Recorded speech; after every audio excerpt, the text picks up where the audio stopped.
Party के महासचिव रामगोपाल यादव ने राम मंदिर को बेकार क्यों बताया?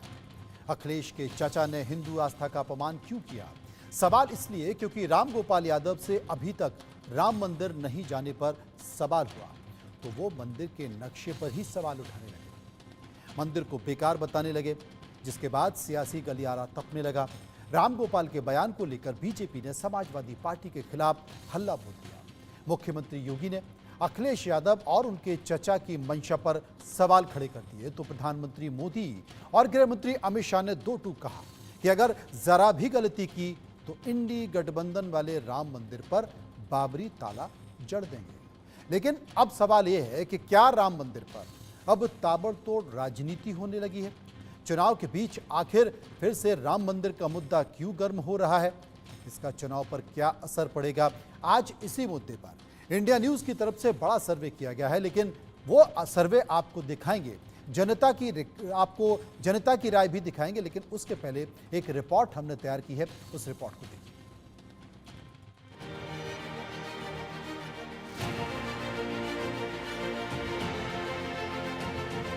चुनावी मौसम में राम मंदिर पर रण तब जबरदस्त छिड़ा जब समाजवादी पार्टी के महासचिव और अखिलेश यादव के चाचा राम गोपाल यादव ने मंदिर के नक्शे और वास्तु पर सवाल खड़े कर दिए।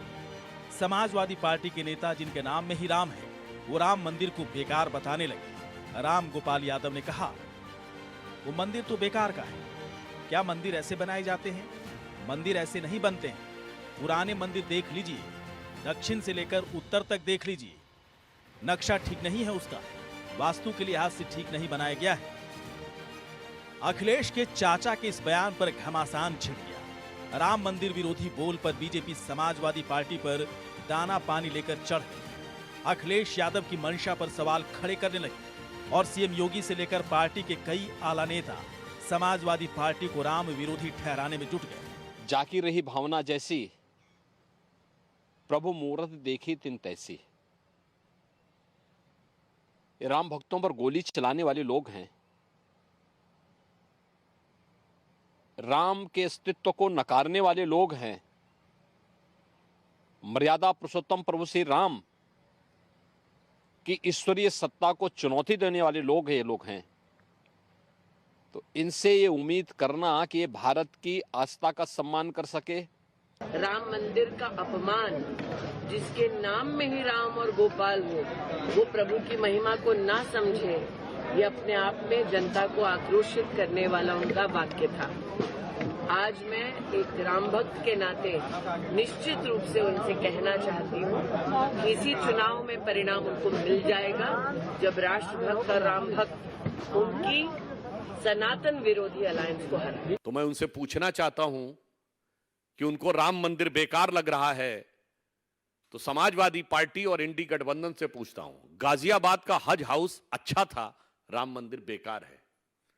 आगरा का मुगल गार्डन बनवाया आपने, वो अच्छा था और राम मंदिर बेकार है। उत्तर प्रदेश के जिले जिले में आपने कब्रिस्तान बनवाए, वो अच्छे थे और राम मंदिर बेकार है। जबकि इस्लामिक मान्यताओं के अनुसार पक्की कब्र और कब्रिस्तान कुफ्र है। यह बुखारी की हदीस में बहुत साफ है, जो जाके कई मुस्लिम उलेमाओं से कंफर्म कर सकते हैं कि स्वयं मोहम्मद साहब ने कहा है कि कोई पक्की कब्र नहीं होनी चाहिए, मगर उसके बावजूद वो कब्रिस्तान बनवाना अच्छा था और राम मंदिर बेकार है। साफ है, समाजवादी पार्टी में नंबर 2 की हैसियत रखने वाले राम गोपाल यादव ने बैठे बिठाए बीजेपी को चुनावी मौसम में बड़ा मुद्दा थमा दिया। इस मुद्दे को पीएम मोदी ने भी फौरन लपका और राम गोपाल के बयान को हथियार बनाकर सीधा प्रहार कांग्रेस पर किया। मोदी को 400 सीटें चाहिए ताकि कांग्रेस अयोध्या में राम मंदिर पर बाबरी ताला ना लगा दे। तो सियासत की धुरी एक बार फिर अयोध्या की ओर घूम रही है। राम मंदिर पर विवादित बोल के बाद सियासी गलियारा तप रहा है, लेकिन सवाल उठता है कि चुनाव के बीच राम गोपाल यादव ने आखिर मंदिर पर विवादित बयान क्यों दिया? क्या इसके पीछे कोई सियासी रणनीति है या फिर राम गोपाल का self goal? Bureau report, India news.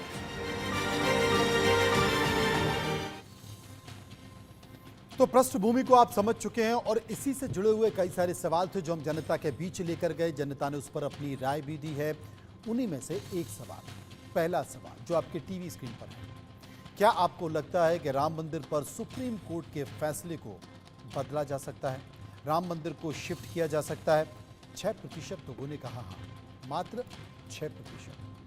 92% लोगों ने कहा नहीं और 2% लोग ऐसे थे जो इनमें से किसी भी विकल्प को चुनना नहीं चाहते थे। चर्चा हम करेंगे। चर्चा के लिए सूर्य प्रकाश मैथिल बीजेपी नेता हमारे साथ मौजूद है, प्राजन तिवारी कांग्रेस प्रवक्ता हमारे साथ मौजूद हैं, अतुल सक्सेना प्रवक्ता समाजवादी पार्टी हमारे साथ होंगे और हिमांशु भट्ट वरिष्ठ पत्रकार भी हमारे साथ होंगे। सबसे पहले मैं बात करूंगा सूर्य प्रकाश मैथिल हमारे साथ हैं। सूर्य प्रकाश जी, किसी भी राजनीतिक पार्टी ने ऐसा कोई बयान नहीं दिया था, यहाँ तक कि कांग्रेस कह रही थी कि भाई राम मंदिर पर, कांग्रेस ने स्पष्टीकरण भी कहा कि राम मंदिर पर अदालत का फैसला जो आएगा हम उसे मानेंगे, और जब आ गया तब भी कांग्रेस ने कहा कि हमने मान लिया। बावजूद इसके देश के प्रधानमंत्री कहते हैं कि 400 सीटें मुझे इसलिए चाहिए वरना विपक्षी पार्टियां राम मंदिर पर बाबरी ताला लगा देंगे। ये संकेत क्या है चुनाव के समय? धन्यवाद। पहले तो आपको और पूरे देश को भारत माता की जय, वंदे मातरम और जय जय श्री राम। देखिए मनु जी, आपने जो प्रश्न उठाया है ना, उस प्रश्न में ही उत्तर भी छुपा हुआ। आपने कहा कि ऐसी क्या बात है कि राम मंदिर पे बाबरी ताला लग जाए। आप अगर विपक्षी इंडी गठबंधन के बयान लगातार आप उठा के देखेंगे तो सबसे बड़ी कसक जो है ना, वो राम लला विराजमान की प्राण प्रतिष्ठा और मंदिर का जो भव्यतम जो प्रतिष्ठा हुई है उसको लेकर है। जिसमें प्रतिष्ठा हो रही थी उस समय मैं भी सरयू घाट पे था।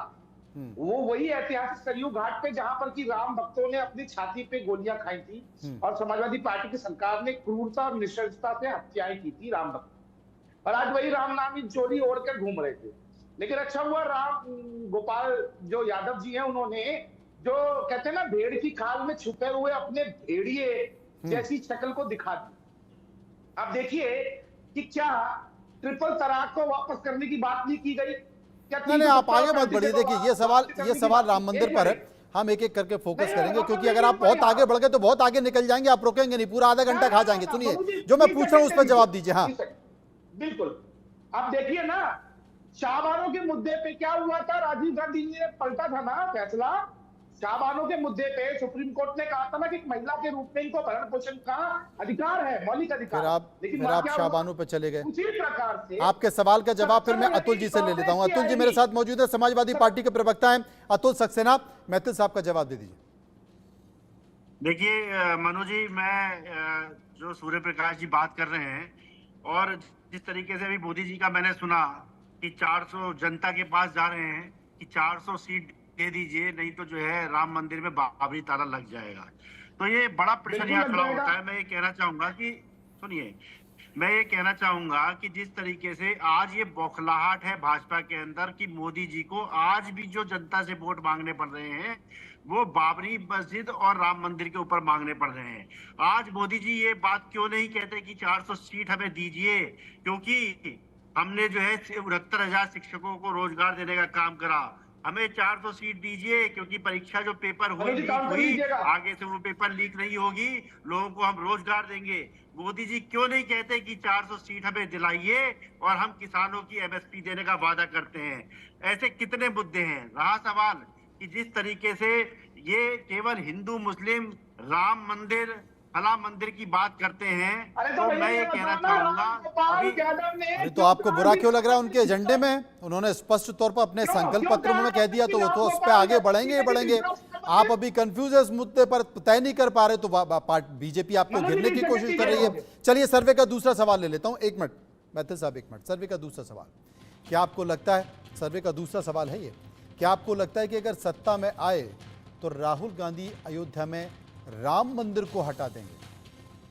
7%, 0.7% लोगों ने कहा हाँ और 91% लोगों ने कहा कि ना, यानी कि नहीं, और 2% लोग इसमें से किसी भी विकल्प को चुनना नहीं चाहते थे। यानी कि 91% लोग ये कह रहे हैं कि राहुल गांधी ऐसा नहीं करेंगे या नहीं कर सकते हैं। कांग्रेस के प्रवक्ता हमारे साथ प्रज्वल तिवारी हमारे साथ मौजूद है। तिवारी साहब, क्या कहेंगे आप? आवाज जा रही है मेरी? बिल्कुल जा रही है। देखिए मंजू भाई, कांग्रेस पार्टी हमेशा संभाव की राजनीति, एकजुटता की राजनीति, प्रेम मोहब्बत की राजनीति की है। मेरे लिए हर धर्म सर्वोपरि है, हर धर्म का सम्मान है। हम लोग बनाने वाले लोग हैं, बिगाड़ने वाले लोग नहीं। ये धार्मिक उन्माद, हिंदू मुस्लिम की बात, बाबरी ताला की बात, राम मंदिर बंद करने की बात असल में भारतीय जनता पार्टी का काम है। सच बात तो यह है कि उनकी राजनीति ही हिंदू मुस्लिम और राम मंदिर पर है। लेकिन हम लोग लोकतांत्रिक लोग हैं, लोकतंत्र को मानने वाले लोग हैं, संविधान को मानने वाले लोग हैं, अदालत को मानने वाले लोग हैं, कोर्ट को मानने वाले लोग हैं। हमारे लिए सर्वोपरि, हमारे लिए संविधान सर्वोपरि है, हमारे लिए लोकतंत्र सर्वोपरि है। हम धार्मिक उन्माद वाले लोग नहीं हैं कि हमें कभी वोट की जरूरत होगी तो हम बाबरी की बात करेंगे, हमें कभी वोट की जरूरत होगी तो राम मंदिर की बात करेंगे। आस्था कोई दिखाने बताने का विषय नहीं है, आस्था मेरे हृदय में है। हम भी हिंदू को मानने वाले लोग हैं, तो क्या करें इसको हम रोडों पे चिल्ला के घूमें? ये असल में सच बात यह है मंजू जी, इनके पास कोई जवाब नहीं है। बेरोजगारी का आलम देखिए, नौजवानों की हालत देखिए, युवाओं की हालत देखिए, किसानों की हालत देखिए। आज वो रोड पर घूम रहे हैं अपने अधिकार को मांगने के लिए। और चलिए, मैं मैथिल साहब से आपके सवाल का जवाब लूंगा, लेकिन हिमांशु भट्ट साहब हमारे जो वरिष्ठ पत्रकार हैं, सहयोगी हैं, हिमांशु भट्ट साहब मुस्कुरा रहे हैं, बाबरी की बात करते हैं, मुस्कुरा रहे हैं और उनके जो चेहरे के भाव है वो दिखाई देने के कुछ कहना चाहते हैं। हिमांशु जी, कह दीजिए। मैं ये कहना चाहता हूँ, हाँ, पैर पे कुल्हाड़ी नहीं, कुल्हाड़ी पे पैर हमेशा मारना, और फिर जब दर्द हो जाए तो चीख निकालना। हाँ। ये आज की राजनीति हो गई। मैं सीधी बात करूंगा और दो शब्द का प्रयोग करूंगा यहां पर, नियत और नीति। नियत एक हो तो नीति सही बनती है। क्या हो रहा है? आप राम की बात करते हो, राम को गाली देते हो, राम मंदिर पर फैसला नहीं देने के लिए देश के सबसे बड़े वकील को लेके सुप्रीम कोर्ट में जाके कहते हो पूरे देश में दंगे हो जाएंगे, अभी फैसला मत कीजिए। ये एक बात है।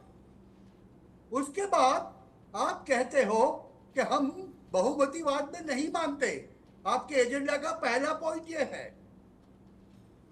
तो आप लघुमती को तुष्टीकरण करने की कोशिश करते हो। आपके ओवरसीज अभी तक थे जिन्होंने रेजिग्नेशन दिया, उन्होंने भारत के हर एक तबके का अपमान करके छोड़ दिया। नॉर्थ ईस्ट वालों को चाइनीज बता दिया, दक्षिण वाले को अफ्रीकन बता दिया। ये क्या हुआ? भारतीयों का अपमान नहीं तो क्या हुआ? ये एक बड़ी दुखद बात है मंजू साहब, बड़ी दुखद बात है। ये पहली बार नहीं है जो सेम पित्रोदा ने हिट विकेट किया, इसके पहले भी हिट विकेट कर चुके हैं और कांग्रेस और उनके नेताओं की तरफ से इस तरह के बयान आ चुके हैं। और अभी सलमान खुर्शीद के परिवार से ये एक ऐसा बयान आया जिससे कांग्रेस खुद नहीं समझ पाई कि वो करे तो क्या करे। सर्वे के बाकी के सवाल, मैथिल साहब सर्वे के बाकी के सवाल ले लेता हूं, फिर मैं आपके पास आऊंगा। सर्वे का तीसरा सवाल है कि क्या राहुल गांधी को पिछले 3 महीने में राम मंदिर के दर्शन के लिए अयोध्या जाना चाहिए था? 68% लोग कह रहे हैं कि हाँ जाना चाहिए था, 15% लोग कह रहे हैं नहीं जाना चाहिए था और 17% लोग इस पर कुछ भी कहना नहीं चाहते। सर्वे का चौथा सवाल भी ले लेते हैं और वो चौथा सवाल है कि क्या आप देश में मुस्लिम आरक्षण का समर्थन करते हैं? 29% लोगों ने कहा कि हम मुस्लिम आरक्षण का समर्थन करते हैं। 67 यानी कि 67% लोगों ने कहा कि हम मुस्लिम आरक्षण का समर्थन नहीं करते हैं और 4% लोग इस पर कुछ भी कहना नहीं चाहते थे। मैथिल साहब कुछ कहना चाहते हैं। मैथिल साहब बार बार उंगली उठा रहे हैं भगवान कृष्ण की तरह, जैसे भगवान कृष्ण ने पहाड़ उठा रखा था वैसे 400 सीटों का पहाड़ ये उठाना चाहते हैं। कह दीजिए मैथिल साहब। धन्यवाद मनु जी, मुझे 120 सेकंड विदाउट इंटरप्शन दीजिएगा। अभी कांग्रेस के प्रवक्ता ने बहुत 140 किया है। ना 120 नहीं 140 सेकंड। हाँ धन्यवाद। इन्होंने कहा कि हम तो लोकतंत्र में विश्वास करते हैं, तो मैं इनको याद दिला देना चाहता हूं केवल एक कालखंड इंदिरा गांधी जी का, 17 साल में 50 बार लोकतांत्रिक चुनी हुई सरकारों को बर्खास्त करने का रिकॉर्ड यदि किसी के पास है तो इंदिरा गांधी जी के पास है। और देश के लोकतंत्र को बंदी बनाकर इमरजेंसी लगाने का अगर किसी के पास रिकॉर्ड है तो वो भी कांग्रेस के पास। दूसरी चीज ये कह रहे थे कि हम तो भैया दिखाते नहीं है अपनी जो धार्मिक आस्था है, तो मैं पूछना चाहता हूं वो कौन थे जो अफ्रीका से इंपोर्ट किए थे, थाईलैंड से इंपोर्ट किए थे, या राहुल गांधी के ननिहाल से इंपोर्ट किए थे? जो पूछ रहे थे बताओ भगवान श्री राम कहां पैदा हुए, बताओ। ये वो कौन लोग थे जिन्होंने भगवान श्री राम को काल्पनिक कहकर सुप्रीम कोर्ट में एफिडेविट डाला था? और पूछना चाहता हूं, ये कह रहे धर्म की राजनीति नहीं करते, शर्म आनी चाहिए तुम लोगों को। किसने कहा था इस देश के संसाधनों को पहला अधिकार मुसलमानों का है, और यदि मुसलमान के पास में सारे अधिकार है तो भैया हम क्या कर रहे हैं यहाँ पर? और महत्वपूर्ण बात मैं पूछना चाहता हूँ, यहाँ कांग्रेस के प्रवक्ता बैठे हुए हैं, संविधान का कौन सा अनुच्छेद आपको यह अधिकार देता है कि आप धर्म के आधार पे आरक्षण दीजिए? 4% आरक्षण आपने तेलंगाना में दिया, कर्नाटक में ओबीसी, मैं भी ओबीसी हूँ, मेरा ओबीसी आरक्षण आपने काट कर मेरे ओबीसी आरक्षण में डाका डालकर आपने हो गया, समय पूरा हो गया को दिया है। मेहता साहब, समय पूरा हो गया। बताइए मुझे। वो पूछेंगे, मैं बिल्कुल पूछ रहा हूं। सर्वे का 5वां सवाल ले लेते हैं। देश में हिंदू मुस्लिम बंटवारे की राजनीति आखिर कर कौन रहा है? 21% लोगों ने कहा बीजेपी कर रही है, 33% लोगों ने कहा कांग्रेस कर रही है, और 30% लोगों ने कहा साहब बीजेपी भी कर रही है और कांग्रेस भी कर रही है। 16% लोगों ने अन्य दलों का नाम दिया। प्राज्वल बता दें, आप जवाब भी दे दें मेहता साहब की बातों का। देखिए मंजू भाई, मैंने शुरू में ही स्पष्ट कर दिया। अरे भाई मंजू नाम नहीं है मेरा, मनोज मनु है। सॉरी मनोज जी, मैंने आपको शुरू में ही स्पष्ट कर दिया। हम लोग समानता की बात, हम लोग संभाव की बात, हम लोग प्रेम की बात, हम लोग मोहब्बत की बात करने वाले लोग हैं। हाँ। हमारे लिए आपकी जाति महत्वपूर्ण नहीं है, हमारे लिए की बात थी, समानता की बात थी। अरे इनके 120 सेकंड नहीं हुए अभी मेहता साहब। हमने तो बोला नहीं। अब ये तो गलत बात है ना भाई, आपकी घबराहट है तो आप पब्लिक में जाके चिल्लाइए, कहे आप फर्जी अपने टाइम में चिल्लाइए जनता के सामने। अरे मोदी जी भी 400 बोल के बंद कर दिए हैं बोलना, तो कम से कम आप शांत हो जाइए। अरे आप चिल्ला रहे हैं बिना मतलब के? अगर आपको बोलना ही है तो कुछ कम से कम, अगर आपको बोलना है तो नौजवान किसान बेरोजगार पे बोल लीजिए। अगर आपको थोड़ी सी भी शर्म है तो आप राम मंदिर और बाबरी मस्जिद को हटा के पहले थोड़ी सी, अरे भाई मेहता साहब देखिए, अभी बड़ा आरोप आपके ऊपर प्राज्वल लगा देंगे। वो आरोप लगा देंगे कि पहले तो आप बोलने नहीं देते और जब बोल देते तो फिर भीतर भेज देते हैं, ईडी और सीबीआई को भेज देते हैं। तो बोलने तो दीजिए कम से कम। चोरी करेंगे तो देखिए यहाँ भी आप ईडी सीबीआई वाली बात कर रहे हैं। बोलिए। कम से कम लोकतंत्र में सबको बोलने का अधिकार है। हम लोगों ने तो किसी ने डिस्टर्ब किया, क्यों भाई आप बीच में? अरे बोलिए जल्दी, समय खत्म हो जाएगा। आपका भी 120 सेकंड हो गया। अगर आप बोल भी रहे थे, मानता हूं आपका हथकंडा राम मंदिर, बाबरी मस्जिद, हिंदू मुस्लिम ये है, तो उसके साथ साथ थोड़ा सा भी शर्म करते हुए आप बेरोजगार नौजवान किसानों की भी बात में आप बोल देते, युवाओं की भी बात में बोल देते।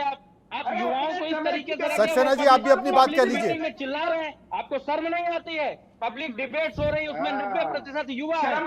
अतुल सक्सेना, अतुल सक्सेना साहब, आग में घी का काम तो राम गोपाल जी ने भी कर दिया। आग में घी डालने का काम तो राम गोपाल यादव जी ने भी कर दिया। सरकार की बात कर रहे थे, सरकार किस तरीके से बनाया और बिगाड़ा जाता है भाजपा ये पूछेगी। महाराष्ट्र में आपने क्या किया आपको अतुल बताने की सक्सेना जरूरत है। साहब, आग में घी डालने का काम तो राम गोपाल जी ने भी कर दिया। नहीं देखिए, मेरी बात सुनिए। अभी ये भ्रष्टाचार की बात करते, सबसे बड़ा ही देश में भ्रष्टाचार का काम किया तो भाजपा के लोगों ने करा है। वैक्सीन पे कितना बड़ा भ्रष्टाचार होता है कि मोदी जी जो है उसके सर्टिफिकेट से अपनी फोटो हटवा लेते हैं। कोविड में जो फंड इकट्ठा हुआ कोरोना काल में, उस फंड का इन लोगों ने ऑडिट नहीं कराया, और ना उसमें कोई ऐसा नियम है कि उसको ऑडिट कराया जाएगा। तो जितना बड़ा भ्रष्टाचार मैं कहूंगा भारत के अंदर भाजपा के लोगों ने करा, मोदी जी ने करा, उतना भ्रष्टाचार आपको कहीं नहीं करेगा। और साथ ही साथ जिस तरीके से इन्होंने जनता की जान लेने का काम किया, मैं कहूंगा कोरोना काल में आपने देखा किस तरीके से लोग पीड़ित थे, ऑक्सीजन की कमी थी, लोगों को हॉस्पिटल नहीं मुहैया हो पा रहे थे, और ये अपने केवल हिंदू मुस्लिम राम मंदिर की बात संक्षेप में करेंगे। हिमांशु भट्ट साहब हमारे बिल्कुल साथ नहीं मौजूद हैं। बताएंगे हिमांशु जी, कि एक चीज बता 2014 दीजिए, से लेकर 24 विपक्षी तक पार्टियां बार बार ये आपका कहती है क्या कि साहब काम करा 14 में आया, उस वक्त भी हिंदू मुस्लिम हुआ, उस वक्त भी धर्म को लेकर राजनीति हुई, बयानबाजी इसी के इर्द गिर्द घूमती रही, मंदिर और मस्जिद के इर्द गिर्द घूमती रही। 19 में भी यही हुआ और 24 में भी यही हो रहा है। और आप भी चूंकि फील्ड में घूम रहे हैं, हम भी घूम रहे हैं, लोग कह रहे हैं कि राम मंदिर का उतना असर नहीं है जो कहा जा रहा था कि साहब एकदम आंधी आ जाएगा, तूफान आएगा। अब विपक्ष खुद गलती कर रहा है और जो हवा राम मंदिर को लेकर नहीं है वो हवा बना रहा है। वो बनाना चाहते हैं क्योंकि उनको तुष्टीकरण करना है। देखिए, सीधा सवाल है, एक पत्रकार जब अंदर लोगों के बीच में घूमता है ना, तो वो तो सीधा जानना चाहता है कि हकीकत में कौन सा मुद्दा उनको भा रहा है। आज आप देश की बहुतर महिलाओं के पास जाइए, उनके पास मुद्दा क्या है कि उनकी बेसिक कम्युनिटीज जो है वो उनको मुहैया कराई जा रही है। दूसरा, काफी क्षेत्रों के अंदर उनकी सुरक्षा के प्रबंध हो रहे हैं जी, ये उनके लिए मुद्दा है। वैसे ही गांवों के लोगों के लिए सीधा मुद्दा क्या है, नल से जल आता है, उनको पक्का घर मिला है, ये उनका मुद्दा है। और ऐसे मुद्दे लोगों और विकास की योजनाओं के साथ अगर धर्म को लेकर तड़का बीजेपी लगा भी रही है तो उसमें बुरा क्या, क्योंकि कर तो वो राजनीति रही है, राज्य करने की रीति रही है। आप भी तड़का लगा लीजिए और आप तो तड़का लगाते रहे, लेकिन आपका जो तड़का है वो उस वक्त फेल हो रहा है और बीजेपी का जो तड़का है उससे दाल बड़ी स्वादिष्ट बन रही है। तो बीजेपी उस स्वादिष्ट दाल को बना रही है और लोगों को खाने में मजा भी आ रहा है और चटका भी लगी है। शुक्रिया करेंगे एक और बड़ा